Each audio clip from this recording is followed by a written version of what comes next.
2BACR, local community information. Attending roadside incidents is risky business, but new laws now make it safer. Flashing lights on a stationary incident response vehicle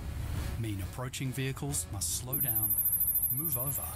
and pass at no more than 40 kilometres per hour. Let's look after those who look after us. For Bankstown and Auburn, 100.9 2BACR. Fataro fatu ilo fasausonga Samoa LENEI tūlao le po. Malo lava le soifua manuia, malo fo ile fo lawilangi maa. Taltonu ua mae a fo isauninga o le fatuatua sa iai LENEI aso. Fianga iai fo i masunga i. Tau simtanga luenga ia mese sunga i whawhianga inga so se whata whaitaulanga mana yo lātou whalitua. Le veloina o le tau le tala le lei LENEI aso wha malo lava le onsai. Whatalo whatuaila i le nganga whaaloalo i le whaafonga mai o pa i o le au whainga luenga pa i a le atua i so se whata whaitaulanga mana yo lātou whalitua. Wha malo lava le onsai. Wha malo fo i le soifua manuia. Whatalo fo i le tapua inga le hao sina si o tātou ATUNU'U nei tamama nei tina mātua. Ia oe o lo tapua i lawa Maota. Ia wa lava fo i whianga iai o le manu ATUNU'U ma whaiva matiu tepe o na whianga iai a staitasi. Wha malo lava le tapua ai. La tau tapua inga mamalu e umanui ai whaiva o Samoa i le aso ma le aso. Whatalo fo i le pa i o ainga le mamalu le whawhale uponunga whale tua matausi. Mai se lave loa Samoa o e o loo alala mpapa au i sini Australia.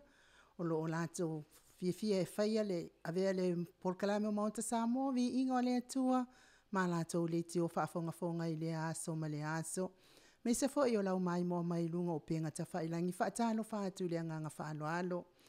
Le ngalo fo i le whaatalo wha le MAIMOA mai lunga o penga ta whailangi le malo le ATUNU'U. Fia se tafo nei ke lope o lo e maua mai ai le whaasalaunga le YouTube channel, le Jennifer Foundations of Samoan Worship Songs. Ia o fo lofa mwhaatalo whaatu malo le ono sai, malo le folau manuia, malo fo i le ngalulua ne yaso. Fia lava se tafo nei ke lope o le e whaafonga mai ai, malo whaatai le mafuta mai.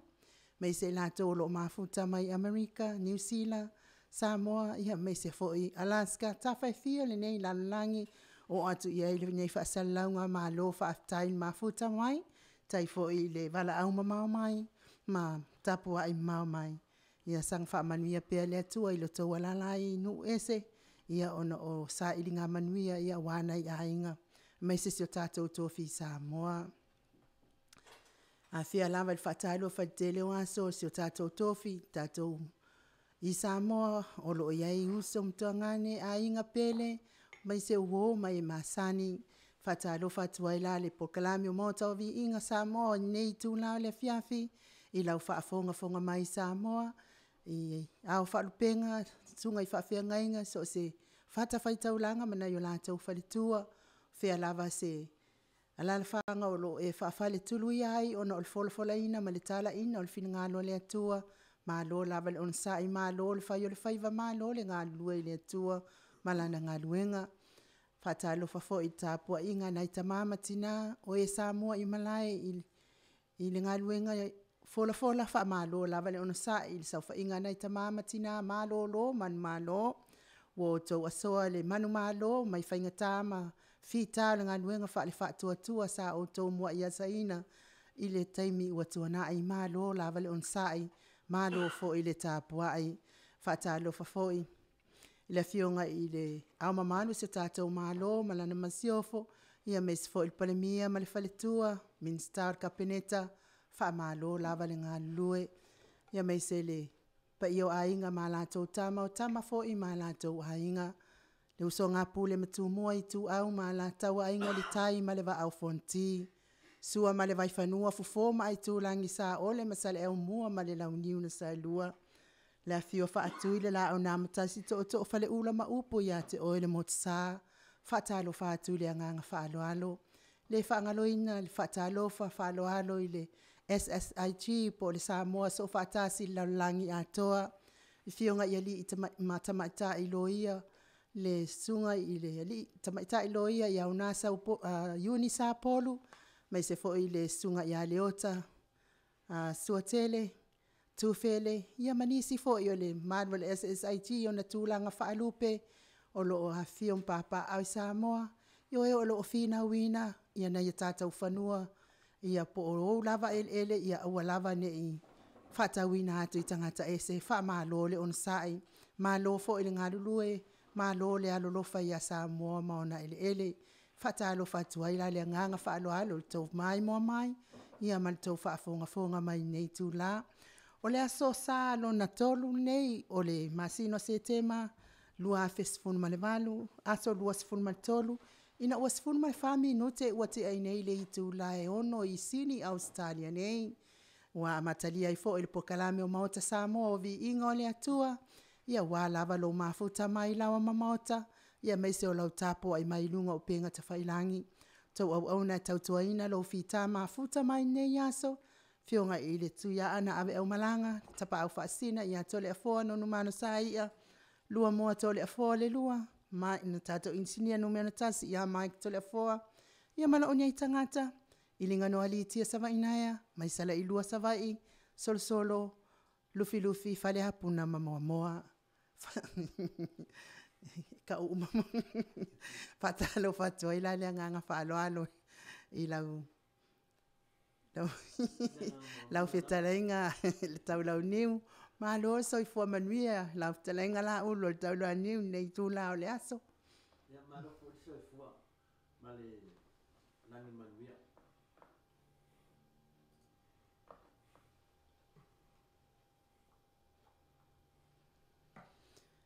ia tau fai fa malo le lo fa male anga le yo le Atua ia ai atu fo i wa episia le miale ia POLOKALAME ia episi ia ai wi ai episi le ia ai fa ftai ai le lo fo le Atua lo maua pele sosoani ia mai se fo i o le tatou ngaluenga fa awau le avayaso ma le avayaso tatou fo ia sa tatou le mafuta i le avayaso ia ona tuatuangia fo i fe au mangaluenga ia me se fo i o le malo si le o tino ma le mafaufau ia avi ia le Atua fa aftai lo na ngalei malo na lofa ia le o tatou to e fe lo ai fo i ne yaso ia ma le nei AFIAFI matango fie ia i le alofa ma le hanga le ma yo le Atua ia le te tonu na fa le tonu mai o me fa ngaluenga tanu lo pisi ia le wa ia pe ale tato pe o menga e lo ku pe kele e lo ku fo i po le alkula nga sa ye nge yaso ne mai ngat fa fong anga le tunu lo te fi fa talo fa tu o le wa ia tu fo suru tino i lo la le mai ia malo ata te lo va ia so awful na ave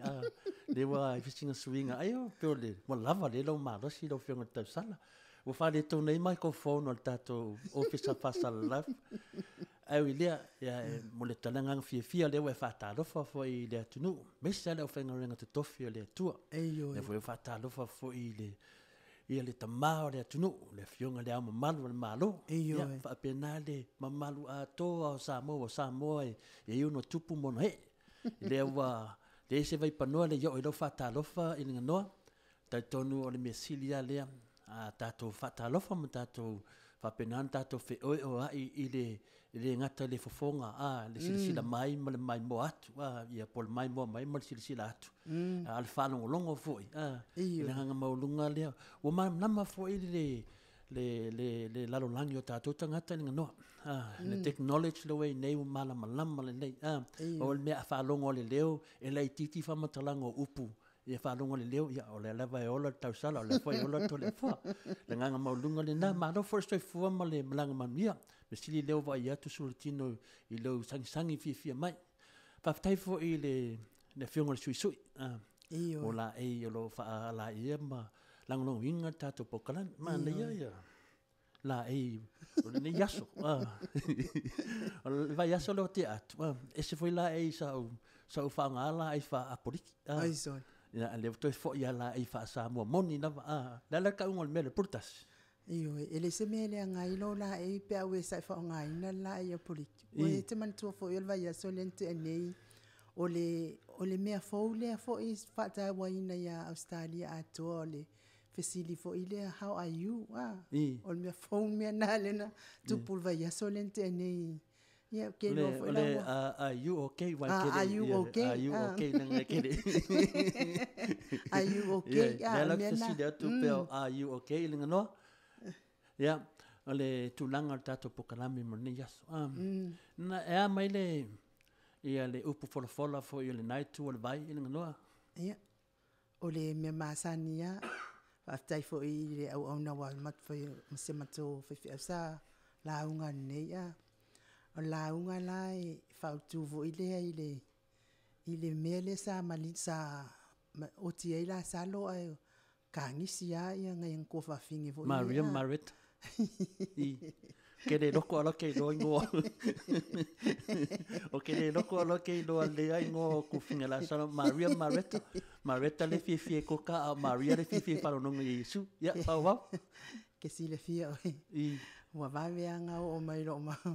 E lo ma fau le si ununga ali i le oso mai lo Maria Mareta. O le ununga ali ila na. E fia ia le toi ina ia le tama ia le loto. Atina, e whaale loto ia le fitina ia le loto. Ia e alu lola le tama i loto. E lolo le tina o lala tu ua mai loto. Ia tapena loa ia le tau maftanga mo la ua masiono to lua. Ia o le whawhita uli la le o tama. O le lomatua le le fia loto. Fiu ia tama e tawana ia sento lua na te o lotu ai le ai e alua na sto ina lo sta ma lotu ia sa ia o le sola na wa kusa wa vela fa fit le lotu tama a ultina ma fa fita uli le olanga tau ma fai o le e olanga kersiano sto ina ia alu lo le o le tama fo fiu vo tawana lo mtua le fia lotu alwa le tama lotu fo i mai lo tama lotu esa e o tu fo lo mtua la o tapena la tau maftanga le ia o ke ia yes lo mtua le masangi ilunga nga vai wasi ilu wasi ilunga ele tamalo e lo ele a kula le kamalo ma si ia lantolo ki ngalma ma fa ku si e lo le marcala al fin hani fa kwai fa ya lo se me va pe ya tia e lo mo kwai e lo fa ya tia mo fa maon e mai le kala al kamano fa mala un al fa fe au la un al fa fe au si il est toi au fa fita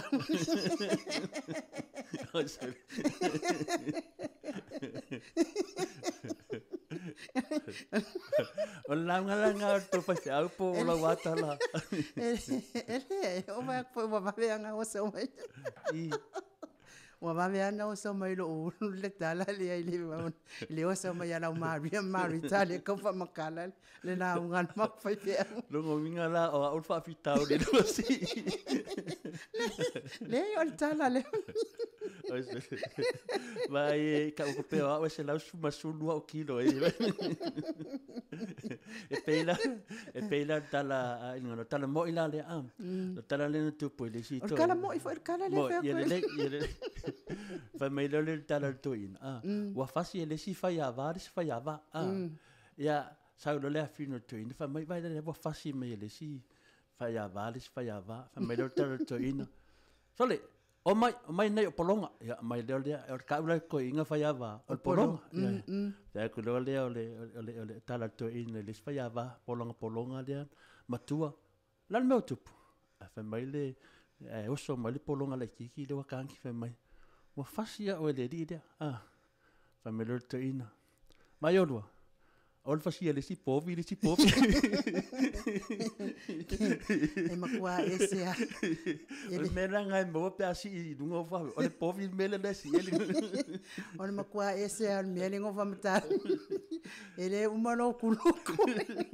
ya ile ya la ta o sa o ta pokalame o mata pokalame ya sa uni mesta pese mo le to ifo ita lo fa anga ili mafuta mai na ya tatou wo e masani un tapu ai mai foi ia le ai se fa solo mo tapu kalame masani lava nei aso le tatou pulenga tatou company telefoni manosi le fonga mua le vai maunga ia ma o le nesi o e foi mal tu la fono tatou motunga afa fa le nganga ia ato i foi manai telefou mena tupu o le atupu i tala fatai lava si o tatou ia no nei sini Australia i se met fia sauna le no te mafafa e faila na sia po fia no ma de wa mafatia dis faiava ele la se singa manis faiava kamalo wongi o foi menga kamalo e kelenga le kango fifo ia fainka kalo mo loku AFIAFI fia ngaleo leo ai le mai fai loku AFIAFI peanga ino matua ia nganga maua i nganga maua fai vale ai i mala fa natura mala fa natura me lo marika kalo malo le tu ai o te ilo ai phone nei leo i lau fafo Cao scapesi no cao ia scapesi ia mo le toi la lo faanga te mama tua le sunga ia tu la epa fai ai ma le fai tua ia maunga mu ma lo on sa i ma lo fo i le tawatai me se fo i ia le tofa ele ia fianga ia afa masanga ia tafinga ma ola ma le no fo halo la to mo e lo mafuta mai lo fatu POLOKALAME Maota Samoa VIIGA le tua ile pesele moto me se o e lo MAIMOA mai na penga ta fa ilangi MAIMOA mama mai pesele moto ia ma fitalenga foi ali no tale sa momori mai le hatwa ka mo mic wa ngalo pesele o liu tino tangata le na ofia i loa lava POLOKALAME na fai tau lotu mananga e tau tia me na tupu ma tau lotu ana nei ia langa la wale tali mai lo fisiti ia la watu atu povi te lo mafuta langa foi ngai va vela woso mai ole ia ta pesele atonu e fold fa fonga le o ile foi pesele la ta pesele mai oi ta fito ala le kalesia ka kodiko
Lua sumalfitu minute ua te ainei le itu lai ono na tau whaafonga mai i musika mātangofie. Ia masi ufonga mātangofie, masi ufonga lenei. Au whai pese katoliko i mai i tawhitoala i Samoa. Ia taluai ia o lea la so ta ia tu fo i tatou i Samoa ni tatou digital ia pe a uma tatou pese leo sauni mai e tatou fai pese mo le tuai la o faanga i le mafuta mau mai o le malo le ATUNU'U mai o i Alaska ia fa pe fo ia Utah i Amerika ia ma Amerika so stafa mai se o New Zealand ma lo fa aftai le tustusi mai fa aftai fo i le fa malo si mai fa manuia mai fo i POLOKALAME nei me se o New Zealand Samoa talenga fo i tofa ia ti o tala semi ma le tausi ia sia lo fa tele atu mo o tau lo fa fo i nai tau sala ia soi tamali i tau faoa ia ai ono fa pe fo i tau sala ia su fu amata ai sua ma lo lava le on sai ma lo fo i le tawata i nei aso pesele mo le to ia lo fa anga mo o to uma ia mal pesele tato POLOKALAME mal tato telefoni malosi ia wa fo il fa la wiloino nai fa manuanga ma wai o to o fa FIAFIA fa malanga i Samoa ma vea le titi sal ma la to telefoni e fe so ta ia ai nga no ma fio anga.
Toi lua suma le fitu minute ona tale o le itun lai fitu talua ina uto whaafonga mai le musika mātango fie mai le karesia katoliko si umu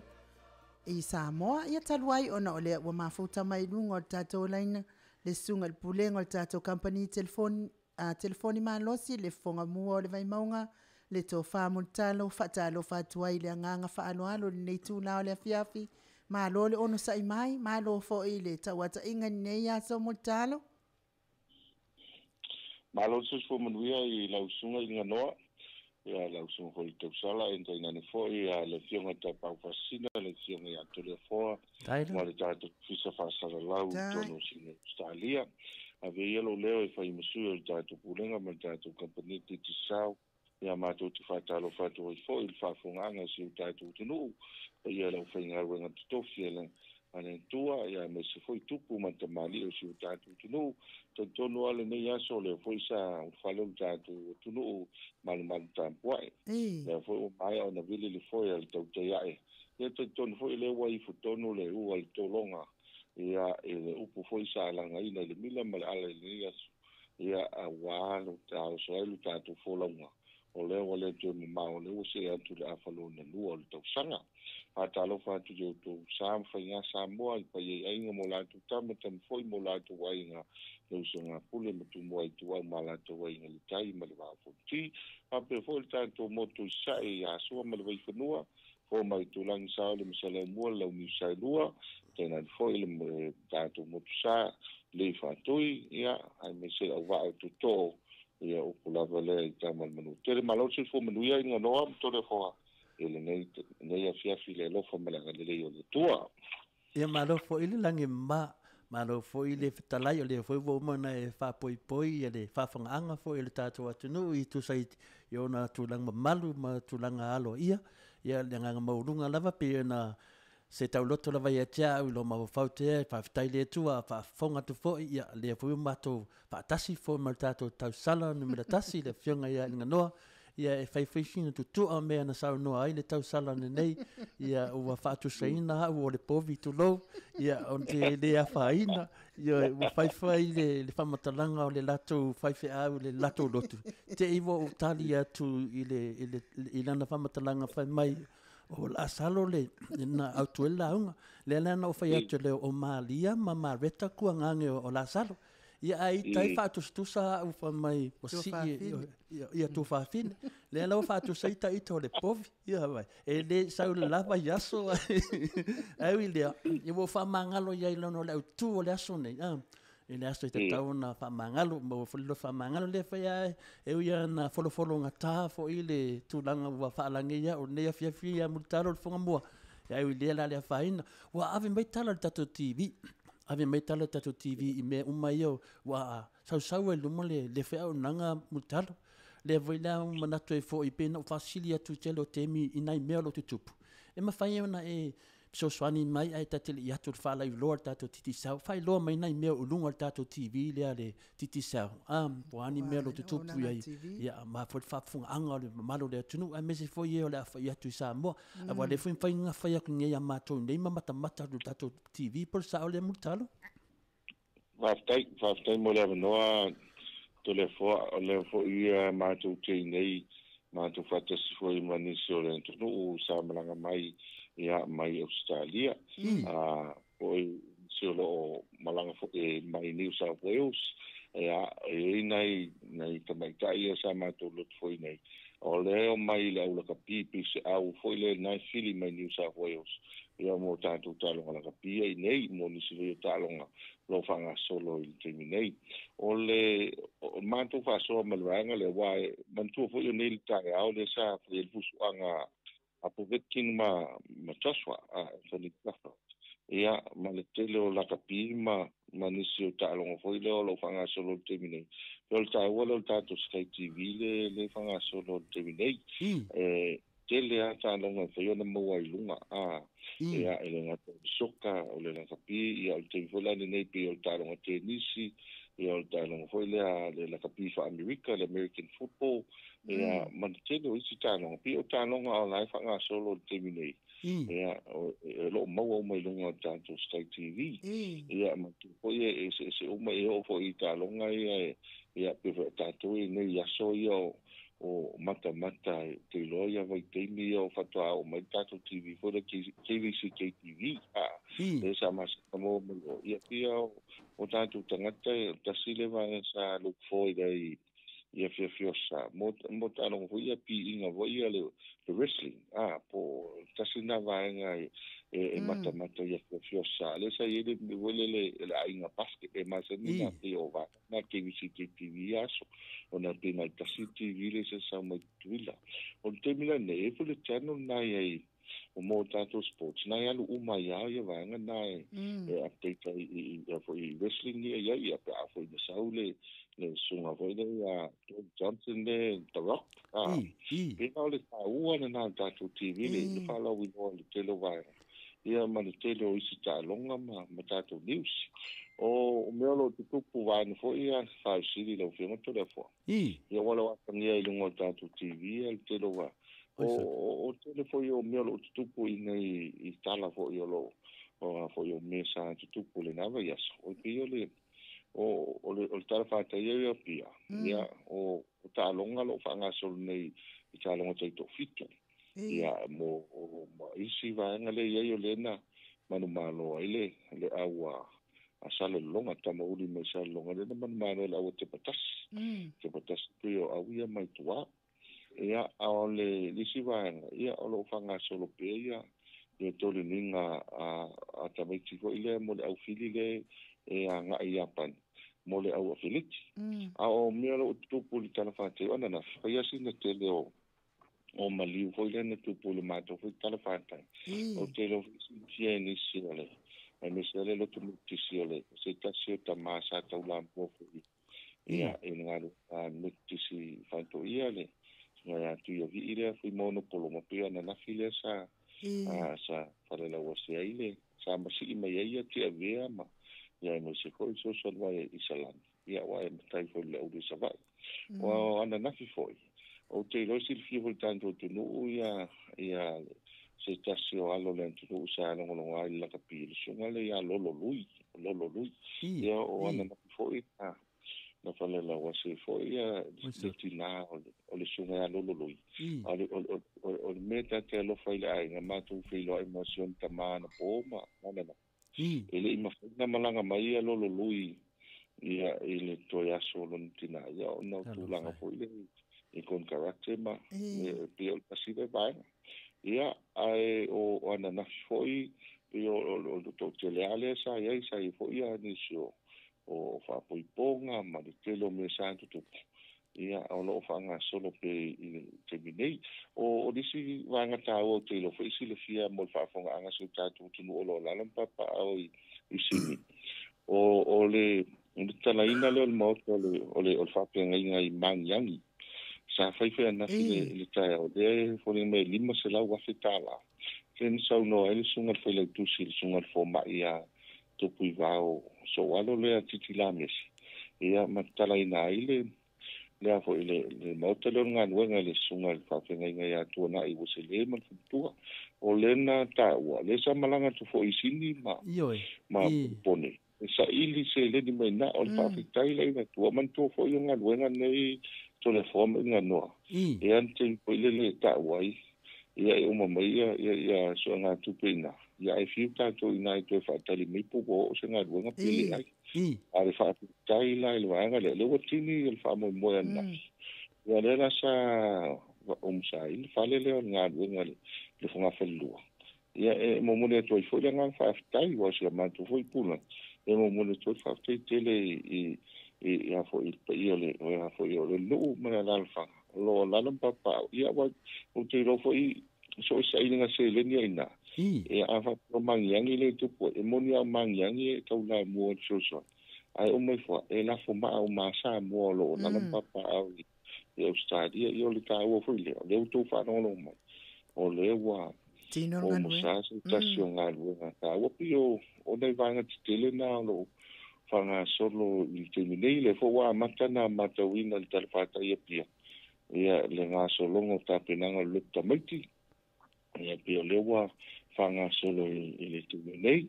Ia o nisio fontanga o le asolua le vai aso nei e whai ai fo ia le whaunga le APTC, le Australian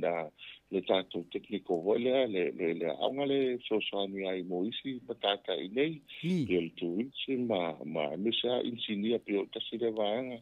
ia ma le vaanga whale le service I tono o whale ainga, ia o le ala e whalato whaunga le solua. Ia le voilea tau tāpena to il mātou te le vau le toa mai, mātou I tā ai a tāmso le mata mo le tau pourum. Ia le au whau, ia o le a whau ai voilea nisi. Ia o le ua o ai fo I le mo whau whai uina le lātou tau ma whai ia I Samoa nei, pe o le o nei vaengana o le mātou atu. Ia I le amatanga o neva iaso, e ma mea lo o tutupu, ia I le temi nei malanga whaalo alo. Malola wal feta lai o whaafonga fo I le mamaru o le tātou ATUNU'U mai lunga I upenga te whailangi, a mese fo I lunga le tātou YouTube channel Jennifer Foundation.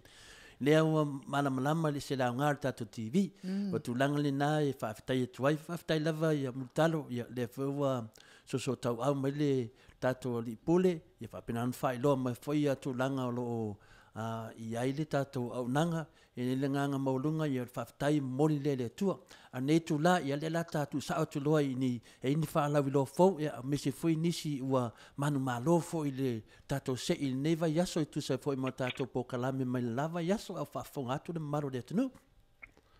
Whaafitai to le formula noa o le fo wata no mai tātou results, o lo whanga solo pia tātou promotion o le more for your family promotion te minei, e a lewa tono mai a tātou results o le sfarile la solua sumatas, o matau atu foi e to a wha tātou Samoa lewa manu malo, e to a wha tonga, e mai to lua mai Australia, to lua New Zealand, tasi le Vanuatu mai Australia, tasi le Nauru mai New Zealand, au to wha tātou ia le to tolu ia New Zealand. Au to tasi Australia, to tasi la Australia. E lua suma tolu ta la Australia len top up. Le lawa manumalo le lua se lau ta la Amerika. O le numero le o manumalo, o len top up mai na, o le fitu lua. Iva valuono, fitu lua, iva valuono. O le teminei o mai tātou results, il teimi o tātou whalawiloa. Ia ele ia foi ele I maua le mai a tātou te o solvanga lea, tau se ia le vai aso pou, ia ana toi a whamanilo lea, a le me mautino o le tangata mai Australia, a papelo e whalangolongo mai se o tātou tunu. A whailen kapa mai a le telefoni na fitu lua, iva valuono. Ia mautino ala o lau numero le ne tapa mai na, e mole tue fulanga whaaftai. Ia o lewa mano e se tātou le lua se lau tala Amerika, ia se a whanita o le lima se lau tala Samoa. Mananga whaaloalo telefo.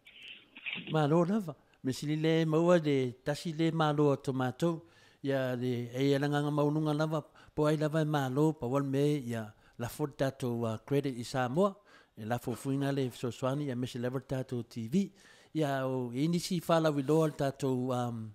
titi sao mutalo le lava tele lava tava no Ia wal vai aso phone town ye foile malanga le Samoa le matavai pe ni sfala wilo ia wa fo I town ye tolea au malanga tele ya mato Australia nei mutan Ia ma nei sa le sa no o lisi va ngale sa a foi o fa solo per terminare o tanto super seki data plants o super seki na lo fa solo per terminare ia le lama fai lava ona mawaia le tele o avanoa mo tatou plants na le tasilo todo ia mata mai le lima tala ia se e boltolu tala ia se o lava lima su tala na mawaile le iva kikapai ia ai o le tele la tanga te ia isi malanga le nei na o le malanga le a foi le ulotu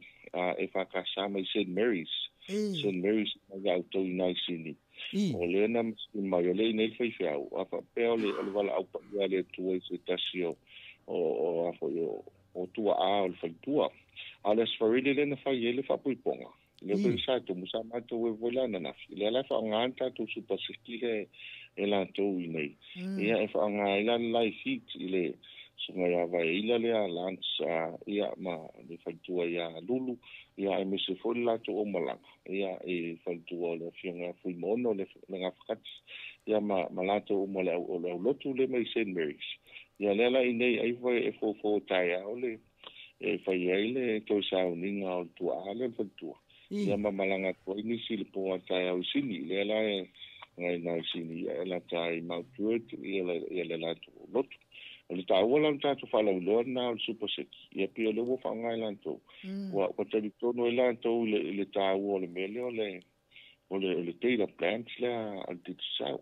ia wa fio fa ngai internet ia se hola le Facebook awa e te fole mata wa to continue fa la to si ia po vanga ia fa le live feed fo le no Facebook ia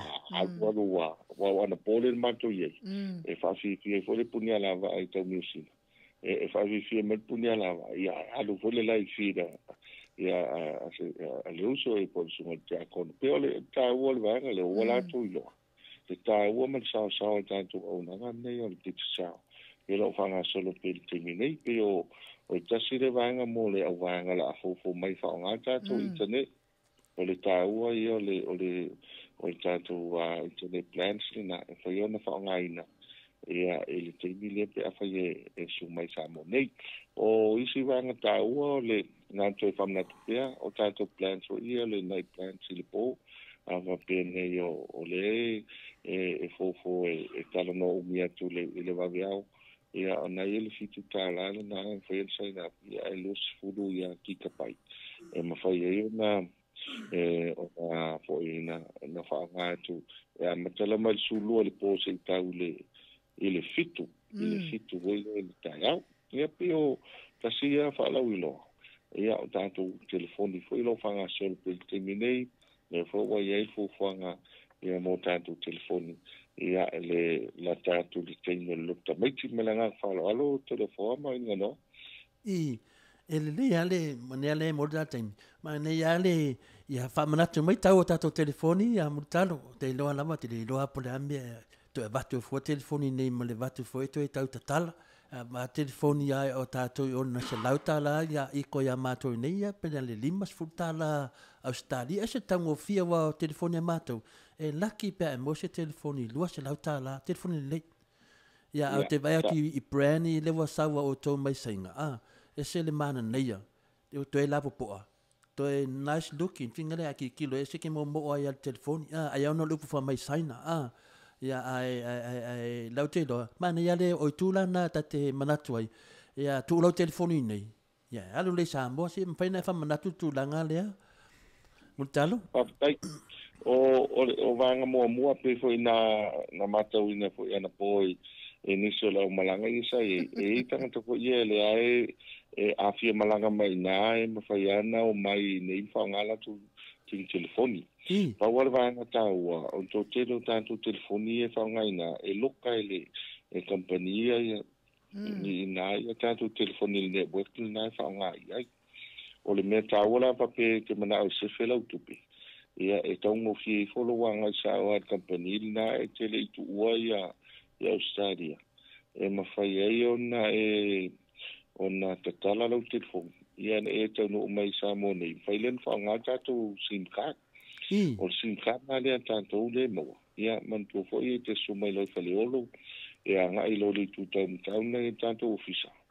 o le ofisa la na tanto faiena fai lo lo sim card po to tele o tini tonu mai wangalo tala telefoni network le ia e mafai na ngai mo sim card ai le mafai na fa ngai ina telefoni o le tauala o le tau fai te tala ai fai a wangalo a wala pole lo i tato telefoni e mata tu le iwa e se o ai lunga lo i tato special na lo fanga solo pe termine e mafai na maua i telefoni tau ngofi e a TAIMI ia mātou special hoi le whaalawiloa nei ai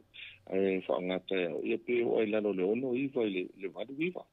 Ai pe le tā ko le iai. O le ia te telefoni pena e saunofo. E isi TAIMI o te malanga ki whafo. O tele telefoni e nei le lei wa mo e mātou. E tau ngō fia pe whatustusa i le wait o tātou ina. Wai awa pe o se lautala ina. Ia no winga po le whaataita inga luota ngā lima sulu po le luota la. Ia i nei po tā la iwa suseni. Ia